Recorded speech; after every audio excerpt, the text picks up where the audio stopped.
कार्तिकेय गोस्वामी आज आपके लिए लाया हूं सब फाइलम वर्टिब्रेटा की क्लास एविस। दोस्तों इस वीडियो के अंदर हम जो क्लास एविस है उसके कैरेक्टर, स्ट्रक्चर एंड क्लासिफिकेशन की स्टडी करेंगे। तो चलिए दोस्तों स्टार्ट करते हैं। दोस्तों फर्स्ट ऑफ ऑल हम जो क्लास एविस है उसके एक टिपिकल डायग्राम की स्टडी करते हैं, ठीक है। उसकी मदद से हमारा जो 80% पोर्शन है ना क्लास एविस का वो क्लियर हो जाएगा। बाकी का जो 20% बचेगा उसको हम कुछ पॉइंट्स की मदद से समझेंगे, ठीक है। दोस्तों फर्स्ट ऑफ ऑल हम स्टार्ट करते हैं क्लास एविस के डाइजेस्टिव सिस्टम से। दोस्तों जो क्लास एविस का डाइजेस्टिव सिस्टम है वो स्टार्ट होता है बीक से, ठीक है। तो ये बीक है, तो यहां से इनका डाइजेस्टिव सिस्टम स्टार्ट होता है। दोस्तों बीक क्या होती है? दोस्तों जो बर्ड्स होते हैं ना इनके अंदर अपर एंड लोअर जो बीक के अंदर मॉडिफाई हो जाती है, ठीक है। हमारे अंदर जैसे कि अपर एंड लोअर जो होती है ना वो बर्ड्स के अंदर बीक में मॉडिफाई हो जाती है। तो यहाँ पे हम इसके ब्रैकेट में लिख सकते हैं दोस्तों मॉडिफाइड अपर एंड लोअर जो, ठीक है।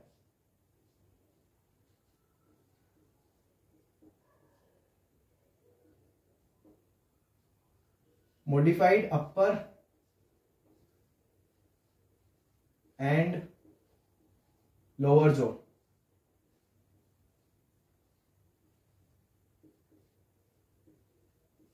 और दोस्तों हमें एक और बात ध्यान रखनी है इनकी बीक के बारे में कि इनके अंदर जो टीथ है वो एब्सेंट होते हैं बर्ड्स के अंदर, ठीक है। ये ध्यान रखना है, ये बहुत ही इंपॉर्टेंट है। तो यहां पे हम लिख देते हैं टीथ्स एब्सेंट।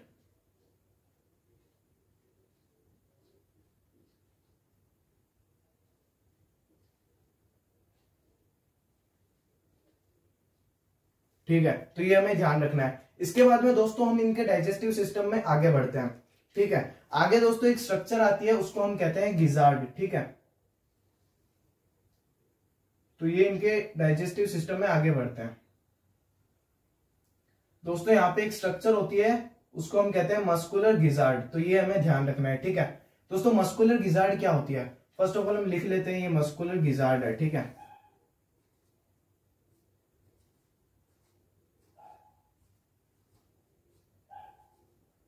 Muscular gizzard.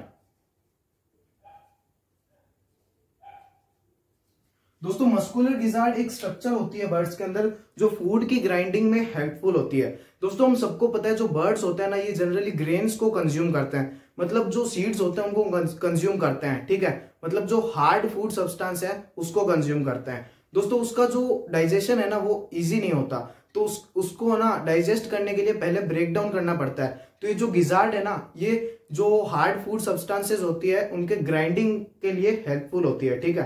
तो यहाँ पे ये जो मस्कुलर गिजार्ड है ये ग्राइंडिंग के लिए होती है, तो यहाँ पे लिखते हैं ग्राइंडिंग ऑफ फूड, इसके ब्रैकेट में लिख देता है।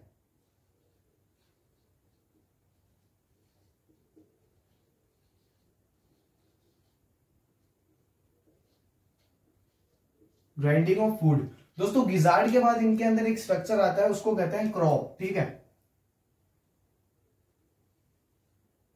दोस्तों क्रॉप क्या होती है? दोस्तों क्रॉप एक स्ट्रक्चर होता है बर्ड्स के अंदर जहां पे जो फूड है उसकी स्टोरेज होती है, ठीक है। तो ये है क्रॉप, ठीक है। तो इसके ब्रैकेट में हम लिख सकते हैं स्टोरेज ऑफ फूड। जब फूड गिजार्ड के अंदर ग्राइंड हो जाता है तो उसके बाद में ये क्रॉप के अंदर स्टोर होता है, ठीक है। तो इसके ब्रैकेट में हम लिख सकते हैं स्टोरेज ऑफ फूड।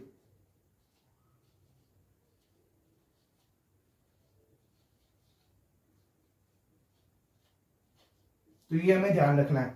इसके बाद में इनके डाइजेस्टिव सिस्टम में कुछ खास नहीं है दोस्तों समझने के लिए, ठीक है। इतना ही दिया हुआ है हमारी बुक एनसीईआरटी के अंदर। तो आगे हम इसको सीधा क्लोएका से ओपन कर देते हैं, ठीक है। तो ये बात हमें ध्यान रखनी है कि इनके अंदर क्लोएकल ओपनिंग होती है दोस्तों। तो ये यहाँ पे क्लोएका से ओपन हो जाता है इनका डाइजेस्टिव सिस्टम क्लोएका के अंदर, ठीक है। दोस्तों क्लोएका क्या होती है? दोस्तों पहले हम क्लोएका का एक छोटा सा डायग्राम बनाते हैं साइड में, उससे हमें पता चलेगा क्लोएका क्या होती है। दोस्तों क्लोएका एक स्ट्रक्चर होती है जिसके अंदर जो रिप्रोडक्टिव ट्रैक्ट है और जो एक्सक्रीटरी ट्रैक है और जो डाइजेस्टिव ट्रैक है वो तीनों एक साथ ओपन होते हैं, ठीक है। तो यहाँ पे हम एक बार इसका एक छोटा सा डायग्राम बनाते हैं, ठीक है। तो दोस्तों जैसे कि ये हम मान लेते हैं ये है रिप्रोडक्टिव ट्रैक और ये यहां पे है डाइजेस्टिव ट्रैक और यहां पे है एक्सक्रीटरी ट्रैक। और ये एक सिंगल ओपनिंग के अंदर खुल जाते हैं, ठीक है। तो ये दोस्तों क्लोएका होती है, तो इसको कहते हैं क्लोएकल ओपनिंग, ठीक है, ये क्लोएका होती है, जिसके अंदर जो रिप्रोडक्टिव ट्रैक है, डाइजेस्टिव ट्रैक है और एक्सक्रीटरी ट्रैक है, तीनों सिंगल ओपनिंग के थ्रू खुलते हैं, ठीक है, वो क्लोएका होती है। अब इसको रफ कर देते हैं। नेक्स्ट दोस्तों इनके जो एक्सक्रीटरी सिस्टम है उस पर चलते हैं हम, ठीक है। दोस्तों जो एक्सक्रीटरी सिस्टम होता है ना, उसके अंदर इनकी एक पेयर्ड किडनी प्रेजेंट होती है इनके अंदर, ठीक है, मतलब वन पेयर किडनी प्रेजेंट होती है, 2 किडनीज प्रेजेंट होती है, ठीक है, 1 लेफ्ट एंड 1 राइट किडनी। तो यहां पे हम किडनी को ड्रॉ कर देते हैं, ठीक है।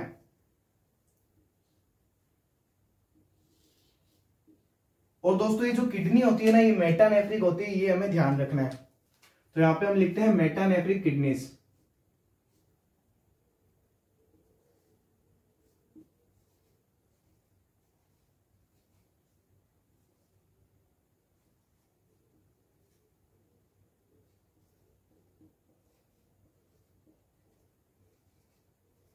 ठीक है। और दोस्तों इनके एक्सक्रीटरी सिस्टम में एक और बात ध्यान रखनी है कि इनका जो एक्सक्रीटरी प्रोडक्ट है ना, वो यूरिक एसिड होता है, ठीक है। तो जो यूरिक एसिड को एक्सक्रीट करते हैं ना, उनको यूरिकोटेलिक कहते हैं। तो इनके ब्रैकेट में हम लिख देते हैं यूरिकोटेलिक, ये यूरिकोटेलिक होते हैं।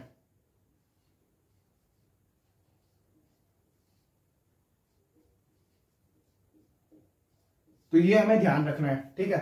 दोस्तों नेक्स्ट हम इनके जो रिप्रोडक्टिव सिस्टम है उस पर चलते हैं, ठीक है। दोस्तों जो मेल होता है उनके अंदर तो सिंपली हमें इतना ध्यान रखना है कि जो स्पर्म है वो क्लोएका से डिस्चार्ज होते हैं, ठीक है। दोस्तों जो फीमेल है ना, उसके अंदर हमें एक ध्यान रखने वाली बात है कि जो ओवेरी होती है ना फीमेल के अंदर, वो ओनली लेफ्ट ओवेरी प्रेजेंट होती है, ये एक ध्यान रखने वाली बात है, ठीक है। जनरली जो ऑर्गेनिजम्स होते हैं जिनके अंदर ओवेरी प्रेजेंट होती है, उनके अंदर left and right ovary, 1 pair होता है ओवेरी का। बट जो बर्ड्स होती है, जो फीमेल बर्ड होती है, उसके अंदर ओनली लेफ्ट ओवेरी प्रेजेंट होती है। तो ये ओनली लेफ्ट ओवेरी प्रेजेंट है, ठीक है। तो ऐसा यहां पे लिख सकते हैं हम,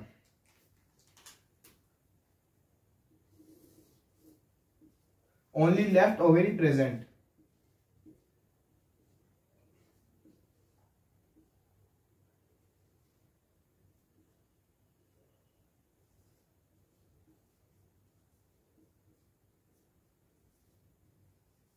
ठीक है।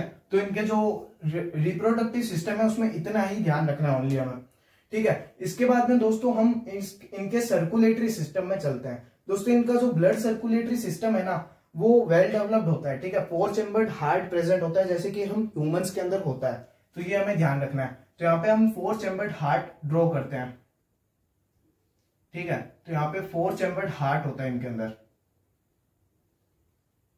बट दोस्तों इनके सर्कुलेटरी सिस्टम में बस एक ही बात जो है वो डिफरेंट है हम ह्यूमन से, कि जो इनके अंदर जो सिस्टमिक आर्क होता है ना, वो राइट साइड में होता है। जैसे कि हम ह्यूमंस है ना दोस्तों, पहले हम देखते हैं सिस्टमिक आर्क क्या होता है, ठीक है। दोस्तों जो हमारा जो हार्ट होता है ना, उससे अरोटा निकलती है, मतलब जो अरोटा है ना, वो हमारी पूरी बॉडी के अंदर प्योर ब्लड को लेके जाती है। तो दोस्तों जब वो हार्ट से निकलती है ना ऊपर से, तो वो एक कर्व लेती है, ठीक है। तो उसको सिस्टमिक आर्च कहते हैं। हम ह्यूमंस के अंदर जो अरोटा है वो लेफ्ट साइड में कर्व लेती है, तो हमारे अंदर लेफ्ट सिस्टमिक आर्च होता है। बट जो बर्ड्स होते हैं ना, इनके अंदर राइट साइड में कर्व लेती है, ये हमें ध्यान रखना है, बस ये एक स्पेशल बात है।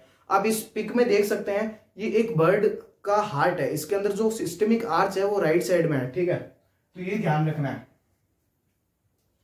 Right systemic arch. दोस्तों तो हम यहां पे लिख देते हैं 4 chambered heart with right systemic arch.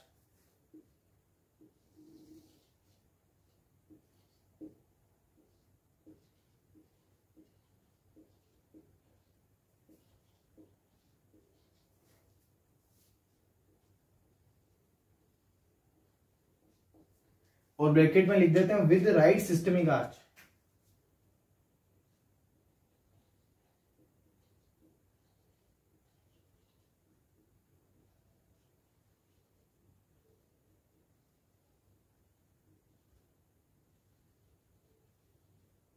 ठीक है। तो ये हमें ध्यान रखना है इनके ब्लड सर्कुलेटरी सिस्टम में। ठीक है दोस्तों, नेक्स्ट हम इनके जो रेस्पिरेटरी सिस्टम है उस पर चलते हैं। ठीक है दोस्तों, इनका जो रेस्पिरेटरी सिस्टम होता है ना, उसके अंदर एक लंग्स प्रेजेंट होते हैं इनके अंदर। ठीक है, ये हमें ध्यान रखना है। ठीक है, तो यहाँ पे बस दिखाने के लिए बना देते हैं कि इनके अंदर लंग्स प्रेजेंट होता है। और दोस्तों रेस्पिरेटरी सिस्टम में एक और बात ध्यान रखनी है कि जो लंग्स होते हैं ना, उनके साथ में एयर सैक्स प्रेजेंट होते हैं। ठीक है, ठीक है दोस्तों, ये एयर सैक्स क्या होता है? दोस्तों ये जो एयर सैक्स होते हैं ना, ये एसेसरी रेस्पिरेटरी स्ट्रक्चर्स होते हैं। ठीक है, जो बर्ड्स है ना, इनके अंदर जो एयर सैक्स है, ये रेस्पिरेशन में डायरेक्टली इन्वॉल्व नहीं होते, ये हेल्प करते हैं। मतलब जो लंग्स है उनके कॉन्ट्रैक्ट एंड जो एक्सपेंड है वो होने में हेल्पफुल होते हैं इनके जो एयर सैक्स है वो। आप उस पिक में देख सकते हैं कि एयर सैक्स किस तरीके से होते हैं। उस पिक में तो दोस्तों बहुत डिटेल में बताया हुआ है, एयर सैक्स के भी टाइप बताए हुए हैं, पर इतना हमें ध्यान नहीं रखना है। हमें बस इतना ध्यान रखना है कि इनके जो एसेसरी रेस्पिरेटरी जो स्ट्रक्चर्स है वो एयर सैक्स होते हैं। ठीक है, तो ये हमें ध्यान रखना है। तो यहाँ पे हम लिख सकते हैं लंग्स विद एयर सैक्स। ठीक है, यहाँ पे थोड़ा नीचे लिख देते हैं।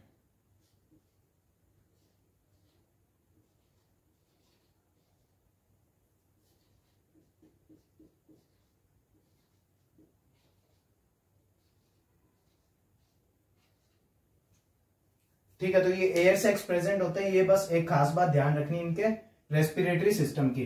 दोस्तों नेक्स्ट अब हम इनके जो नर्वस सिस्टम है उस पर चलते हैं। ठीक है दोस्तों, जो बर्ड्स होते हैं ना, पहली बात तो हमें ये पता होना चाहिए कि जो बर्ड्स हैं उनके अंदर मोनोकोंडाइलिक स्कल प्रेजेंट होता है। ठीक है, उसके अंदर इनका नर्वस सिस्टम होता है। दोस्तों मोनोकोंडाइलिक का मतलब क्या होता है? दोस्तों पहले भी मैं एक वीडियो के अंदर बता चुका हूं, जो स्कल है ना वो कॉन्डाइल के बेसिस पे टू टाइप्स के होते हैं, मोनोकोंडाइलिक एंड डाइकोंडाइलिक। हम ह्यूमंस के अंदर डाइकोंडाइलिक होता है। जो वर्टिब्रल कॉलम है ना, उसके साथ में हमारा स्कल जो कॉन्डाइल्स है उसकी मदद से जुड़ते हैं। तो हम ह्यूमंस के अंदर तो दो कॉन्डाइल होते हैं, इसलिए हम डाइकोंडाइलिक होता है, एंड बर्ड्स के अंदर ओनली वन कॉन्डाइल प्रेजेंट होता है, इसलिए ये मोनोकोंडाइलिक होते हैं। तो ये ध्यान रखना है।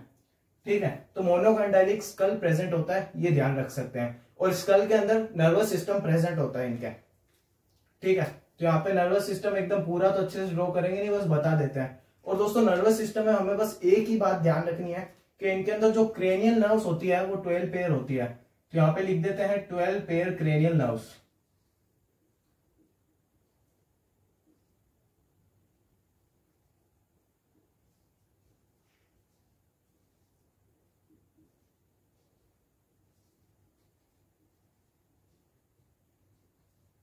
तो ये बस ध्यान रखना है, इनके अंदर 12 पेयर क्रेनियल नर्व्स होती है, जैसे कि हम ह्यूमंस के अंदर भी होती है। कुछ ऑर्गेनिजम्स के अंदर 10 पेयर भी हो सकती है और कुछ के अंदर 14 भी हो सकती है, बट जो बर्ड्स है इनके अंदर 12 पेयर क्रेनियल नर्व्स होती है।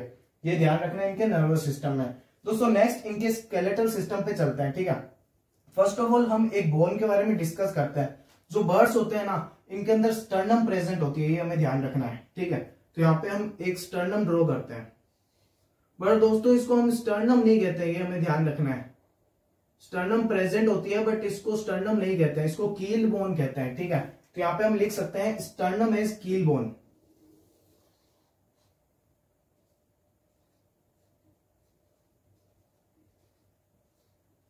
स्टर्नम इज कील बोन, स्टर्नम को कील बोन कहते हैं।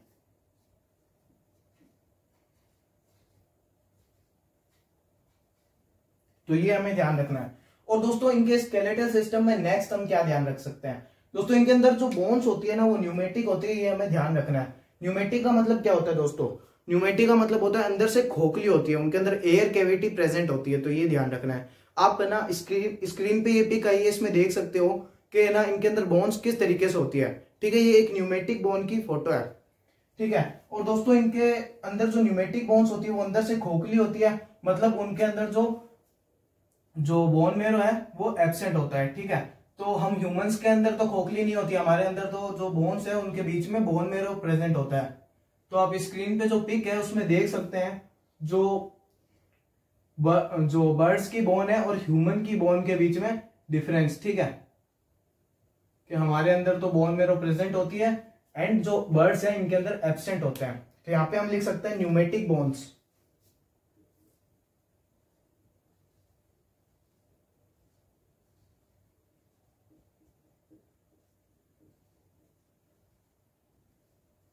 ठीक है, तो ये ध्यान रखना है।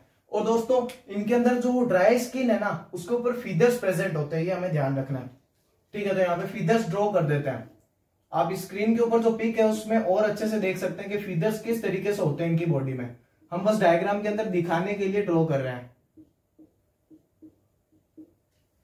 ठीक है, तो यहाँ पे हम लिख सकते हैं feathers on dry skin.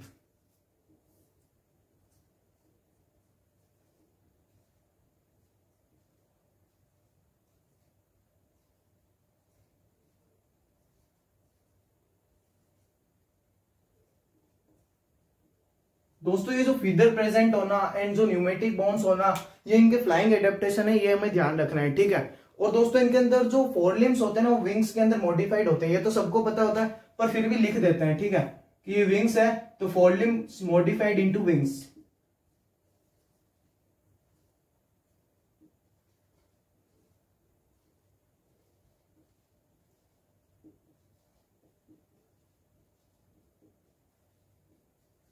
Forelimbs modified into wings,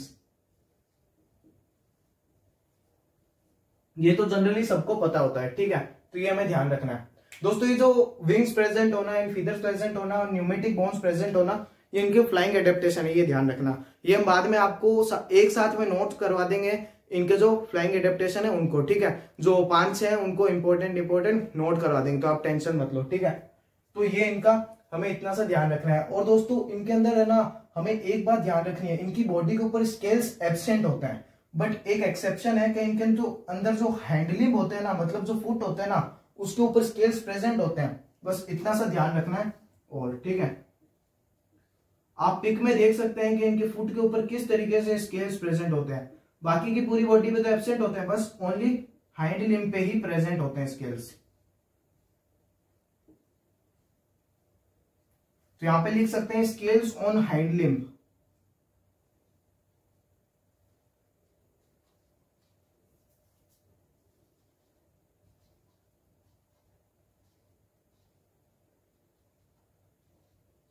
तो ये एक थोड़ी सी इंपॉर्टेंट बात है।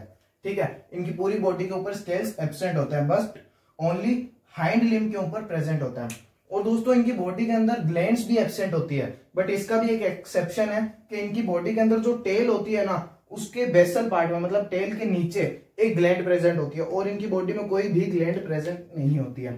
तो इस ग्लैंड को क्या कहते हैं, हम यहाँ पे ड्रॉ कर देते हैं एक बार के लिए दिखाने के लिए। ठीक है, तो यहाँ पे टेल के नीचे की साइड प्रेजेंट होती है ये, तो इस ग्लैंड को कहते हैं दोस्तों ऑयल ग्लैंड।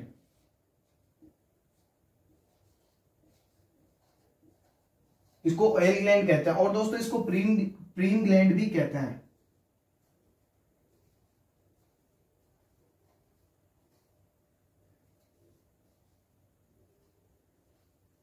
दोस्तों आपको बस ये दो नाम ध्यान रखने इस ग्लैंड के। वैसे तो इसको यूरोफाइजिडियल ग्लैंड भी कहते हैं, बट ये दो नाम ही इंपॉर्टेंट है। ठीक है दोस्तों, बर्ड्स के अंदर हमने ये एक टिपिकल डायग्राम लिया है। ठीक है, आप अगर इस डायग्राम की 2-3 बार प्रैक्टिस करेंगे तो आपका 80% पोर्शन जो है ना एविस का, वो तो ऐसे ही क्लियर हो जाएगा। दोस्तों जो बाकी का 20% पोर्शन बचा है ना एविस का, उसको कुछ पॉइंट्स की मदद से समझते हैं। ठीक है दोस्तों, फर्स्ट पॉइंट है साउंड प्रोड्यूसिंग बॉक्स कॉल्ड सेरिंग्स। दोस्तों जो एविस है ना इनके अंदर जो साउंड प्रोड्यूसिंग बॉक्स है ना उसको सेरिंग्स कहते हैं। जैसे कि हम ह्यूमंस के अंदर जो साउंड प्रोड्यूसिंग बॉक्स है उसे लेरिंग्स कहते हैं। ठीक है, तो ये जो सेरिंग्स है ना ये यहाँ पे साउंड प्रोड्यूस करने में हेल्पफुल होता है बर्ड्स के अंदर। ठीक है दोस्तों, नेक्स्ट पॉइंट है excretion of birds called Guana. ठीक है, जो बर्ड्स का जो एक्सक्रीशन है ना वो गुआना कहलाता है। दोस्तों गुआना क्या होता है? दोस्तों गुआना ना अनडाइजेस्टेड फूड एंड जो एक्सक्रीटरी प्रोडक्ट है ना उसका मिक्सचर होता है। ठीक है, जो बर्ड्स है ना वो अनडाइजेस्टेड फूड और इनका जो एक्सक्रीटरी प्रोडक्ट जो कि यूरिक एसिड होता है उसको मिक्स करके एक्सक्रीट करते हैं। ठीक है, तो इसके ब्रैकेट में हमने लिख दिया है undigested food plus uric acid. दोस्तों नेक्स्ट है sensory system are well developed. जो सेंसरी सिस्टम्स होते हैं ना बर्ड्स के अंदर वो वेल डेवलप्ड होते हैं। ठीक है दोस्तों, सेंसरी सिस्टम में 2 पॉइंट्स हमें ध्यान रखना है, वो है internal middle and external ear are present. ठीक है दोस्तों, जो बर्ड्स होते हैं ना इनके अंदर ईयर्स का इंटरनल मिडल एंड एक्सटर्नल तीनों पार्ट्स प्रेजेंट होते हैं। ठीक है, बट एक बात हमें ध्यान रखनी है खास इनकी कि इनके अंदर है ना ईयर बिना एब्सेंट होता है। ठीक है दोस्तों, नेक्स्ट पॉइंट हमें सेंसरी सिस्टम का ध्यान रखना है, in some birds like eagles specific structure called pecten is present. ठीक है दोस्तों, पेक्टिन क्या होती है? दोस्तों पेक्टिन एक थिन मेम्ब्रेन लाइक स्ट्रक्चर होती है। ठीक है, जो कि रेटिना के ऊपर प्रेजेंट होती है कुछ बर्ड्स के अंदर। तो यहाँ पे हम लिख सकते हैं ऑन रेटिना, ठीक है। जो पेक्टिन है वो रेटिना के ऊपर प्रेजेंट होती है, ऑन रेटिना, ठीक है। और इसका काम क्या होता है दोस्तों, ये जो पेक्टिन है ना, ये रेटिना को मॉइस्चराइज करने का काम करती है, जिसके मदद से इनका जो विजन है ना, जिन बर्ड्स के अंदर ये पेक्टिन प्रेजेंट होती है उनका एक्यूट एंड शार्प हो जाता है, ठीक है। दोस्तों हम सबको पता है जैसे कि ईगल्स एंड वल्चर्स का जो विजन है वो बहुत ही ज्यादा शार्प होता है, वो पेक्टिन की वजह से ही होता है, ठीक है। तो ये हमें ध्यान रखना है। दोस्तों नेक्स्ट पॉइंट हमें ध्यान रखना है, ओवल बर्ड्स आर ओविपेरस, ठीक है। जो सारे बर्ड्स है ना वो ओविपेरस होते हैं, मतलब अपने ऑफस्प्रिंग को प्रोड्यूस करने के लिए ये एग्स ले करते हैं, ठीक है। नेक्स्ट इनके एग्स के बारे में एक बात ध्यान रखनी है कि इनके अंदर क्लिडोइड टाइप के एग्स प्रेजेंट होते हैं, ठीक है। दोस्तों मैंने पहले भी एक वीडियो के अंदर बताया था कि ये जो एग्स होते हैं ना, ये एग शेल के बेसिस पे 2 टाइप्स के होते हैं, क्लिडोइक एंड नॉन क्लिडोइक। क्लिडोइक एग्स के अंदर तो एग शेल प्रेजेंट होता है एंड नॉन क्लिडोइक के अंदर एब्सेंट होता है। जो नॉन क्लिडोइक एग्स होते हैं ना वो जनरली मैराइन ऑर्गेनिजम्स में मिलते हैं जो कि एग लेइंग करते हैं, ठीक है। तो जो बर्ड्स हैं इनके अंदर क्लिडोइक टाइप के एग्स होते हैं, ये ध्यान रखना है। दोस्तों नेक्स्ट है जो फ्लाइंग एडेप्टेशंस है बर्ड की, वो, ठीक है। दोस्तों मैंने जैसे कि पहले आपको कहा था कि इनकी फ्लाइंग एडेप्टेशंस मैं बाद में साथ में लिखवा दूंगा, ठीक है। फर्स्ट है forelimbs modified into wings, next है बॉडी कवर्ड बाय फीदर्स, ठीक है। ये हमने देख ली थी, न्यूमेटिक बोन्स, ठीक है, ये तीनों हमने देख ली थी। नेक्स्ट है शॉर्ट टेल।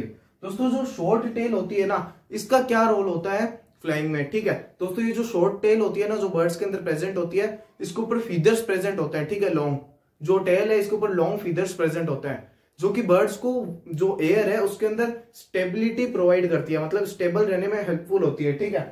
तो ये हमें ध्यान रखना है। नेक्स्ट है फ्लाइट मसल्स प्रेजेंट होती है। जो बर्ड्स हैं इनके अंदर स्पेशल टाइप की मसल्स प्रेजेंट होती है जिनको फ्लाइट मसल्स कहते हैं, जो कि इनको फ्लाई करने में हेल्पफुल होती है। नेक्स्ट है पर्चिंग। दोस्तों पर्चिंग का मतलब क्या होता है, जो बर्ड्स होते हैं ना, ये ना जो ट्रीज या फिर कोई भी ट्रीज की स्टेम्स या फिर वायर वगैरह को अपने जो पंजे हैं उनसे पकड़ लेते हैं, ठीक है, उसी को पर्चिंग कहते हैं। आप इस पिक में देख सकते हैं कि पर्चिंग किस तरीके से होती है। दोस्तों ये 6 इंपॉर्टेंट जो है जो फ्लाइंग एडेप्टेशन है वो है, और भी बहुत सारे होते हैं, ठीक है। जो इनके जो जितने भी सिस्टम्स है वो सारे ना फ्लाइंग के लिए ही अडेप्टेड होते हैं, तो ये हमें ध्यान रखना है। दोस्तों नेक्स्ट है क्लास एविस का क्लासिफिकेशन। दोस्तों ये जो क्लास एविस है ना, इसका क्लासिफिकेशन बहुत ही ज्यादा सिंपल है। हम क्लास एविस को 2 ग्रुप्स के अंदर डिवाइड करते हैं, ठीक है। फर्स्ट ग्रुप है आर्कियोऑर्निथिस एंड सेकंड है नियोऑर्निथिस, ठीक है। दोस्तों जो आर्कियोऑर्निथिस है, फर्स्ट ऑफ ऑल इसको स्टडी करते हैं, ठीक है। इसके अंदर फर्स्ट ऑफ ऑल हमें ये ध्यान रखना है कि इसके अंदर जो एक्सटिंक्ट और प्रिमिटिव बर्ड्स होते हैं ना उनको इंक्लूड करते हैं हम, ठीक है।